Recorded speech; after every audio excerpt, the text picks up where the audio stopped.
ሄርሜላ ከልጅዋ ጋር መታለች እያላችሁ ለምታሽቃብጡ አንዳንድ ዩቲዩበሮች ሰላም ጤና ይስጥልኝ። በመላው ዓለም ለምትገኙ የኡሙ አይመን ቤተሰቦች እንዴት ናችሁ? ደህና ናችሁ ወይ? በአዲስ ቪዲዮ ብቅ አልኩላችሁ።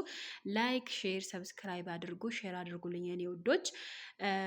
እና ደግሞ እኔ ያልገባኝ ጥያቄ እናንተ ጋር ለመጠየቅ ነው የመጣሁት። አሁን እች ልጅ በምስሏ ላይ የምትገኘዋ ልጅ ቲክቶክ ላይ በጣም እየተዘዋወረች በጣም ሰው ሼር እያረጋት ስለ እናቷ በንስፍስፍ እያወራች ነው። እና እናት ማለት በነገራችን ላይ በቀላል የሚገለጽ እኔ እንጃ እናት ተብሎ ምን አይነት ቃላት ሊገልጻት የሚችል ነገር እናት አላቅም።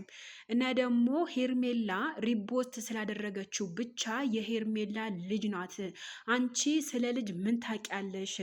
አንቺ በህፃን ላይ የጨከንሽ አውሬ አይደለሽ ወይ የተባለ በየሚዲያው እየተዘዋወረ ይገኛል ማለት ነው። አንደኛ ቲክታክ ላይ፣ ሁለተኛ ዩቲዩብ ላይ። እኔ ያልገባኝ ነገር አሁን እኔ ምሳሌ ህፃን ልጅ የኔ ልጅ ከሆነም ካልሆነም ቢያንስ ሪፖስት አደረግኩት ያንን ቪዲዮ ማለት ነው። ያ ሪፖስት ስላደረግኩኝ ብቻ የልጅ ጭካኔ ወይም ደግሞ የልጅ ፍቅር አይገባኝም አይደለም፣ ወይም ደግሞ ያ ልጅ የኔ ነው ማለት አይደለም። እና በጣም እየገረመኝ ያለ ነገር የሰው ልጅ ለምን በሀቀኛው መንገድ ለምን አትሰሩም ባይነኝ እኔ ማለት ነው። ልወቅሳችሁ ወይም እንደዚህ አይደለም። እሱ ራሳችሁ ትወቀሱበታላችሁ ማለት ነው። በነገራችን ላይ እንደ ሩታ ጀግና ያለች ሴት የለም በበኩሌ ማለት። ምክንያቱም ለብቻዋ ልጅ ማሳደግ ማለት በጣም ከባድ ነው። ብር ቢኖራት፣ ሀብት ቢኖራት፣ ቤት ቢኖራት፣ መኪና ቢኖራት ግን የአባት ምትክ ሆና እያሳደገች ነው ያለችው። ገብቷቸው አይደለ? ምክንያቱም በየአባት እናት ልጅ የአሁን ሰዓት ልጆች ደግሞ በጣም ዘኪ ናቸው። በጣም ነው የምላቸው። እኔ አሁን ልጄ ማለት ነው አሁን ወደ 3 ዓመት ምናምን ገደማ ሆኖታል ማለት ነው። ወላሂ ነው የምላቸው። እማ የት ናት ሲባል ማለት ነው ወላሂ የሚመልሰው መልስ አይደለም።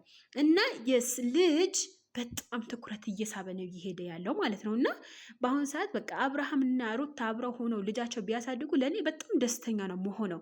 ነገር ግን ሄርሜላ አሁንም እኮ ያደረገችው ነገር የለም። ወይም ደግሞ እቺ የምትዘዋወረዋ ልጅ የሄርሜላ ልጅ አይደለችም። እሷ ብቻ ሪፖስት ስላደረገችው የእሷ ልጅ ናት ብላችሁ የምታዋክቡ አንዳንድ ዩቱበሮች አላችሁ። እና በጣም ነው የገረመኝ። ከልጅ ዋጋ መታለች፣ ከልጅ ዋጋ እንደዚህ ሆናለች። የሰው ልጅ አንቺ ስለ ልጅ ምን ታውቂያለሽ? አንቺ ርህራሄ የለሽም። በሰው ትዳር ላይ ገብተሽ ሰውን ትዳር እየበጠበጥሽ ነው። ይሄ ብለው ጠግበው ሬሳ የወጣ ነገር ነው። ገርማል ወላሂ። እኔ እንጃ ምን ማለት እንዳለብኝ አላውቅም እኮ። አሁን ምሳሌ ታዲያ የኔ ልጅ ካልሆነም ሪፖስት ካደረጉት የኔ ልጅ ሆነ ማለት ነው? እስኪ መለሱልኝ ኮሜንት ስር። ሀቂቃ ነው የምላችሁ፣ እኔ ከምሬ ነው የምላችሁ ውዶችዬ።